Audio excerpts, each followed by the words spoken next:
Samajwadi party के एक प्रवक्ता के कथित बयान को लेकर ब्रज में ब्राह्मण और संत समाज के लोगों में आक्रोश देखने को मिल रहा है।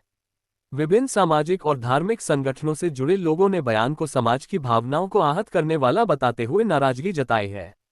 संत समाज और ब्राह्मण संगठनों के पदाधिकारियों ने कहा कि वे लोकतांत्रिक तरीके से अपना विरोध दर्ज कराएंगे। उनका कहना है कि आने वाले चुनाव में वोट बैंक की ताकत के जरिए इस अपमान का जवाब दिया जाएगा। समाजवादी पार्टी के राष्ट्रीय प्रवक्ता राजकुमार भाटी के द्वारा ब्राह्मणों को वेश्या से भी गया गुजरा बता दिया गया है।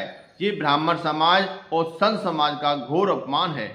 अखिलेश यादव को ऐसे प्रवक्ता को तुरंत निकाल देना चाहिए, नहीं तो ब्राह्मण समाज और संत समाज अपने इस अपमान का बदला आने वाले चुनाव में अपनी वोट बैंक की ताकत से लेगा और उस पार्टी को हराने का काम करेंगे जिसके प्रवक्ता ने ब्राह्मण समाज का अपमान किया है।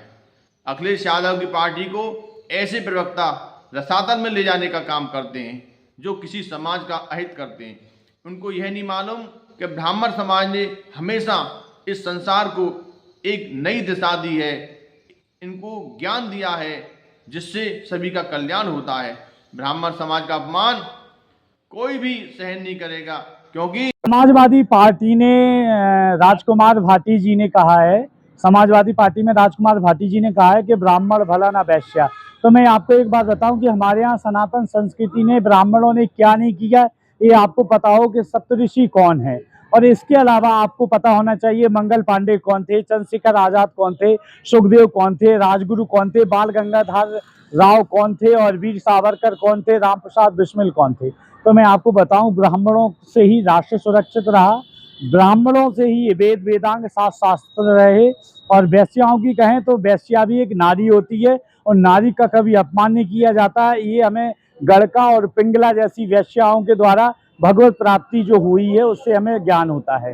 तो आप जो कह रहे हैं ब्राह्मण वैश्या दोनों ही वंदनीय है। जब माँ दुर्गा की मूर्ति बनती है तो वैश्यालय की भी मिट्टी लगाई जाती है, तो वैश्या भी वंदनीय है, क्योंकि वो जानमेल के वैश्या नहीं बनी, उसे इंसानों ने ही वैश्या बनाया। तो आपको बताएं दोनों ही पूजनीय हैं, ब्राह्मण की तुलना तो किसी से हो ही नहीं सकती और वैश्या भी एक नारी है, ये आपको बोध होना चाहिए। इसी प्रकार कुछ भी कहें तो शुभ बोलें और शुभ सोचें।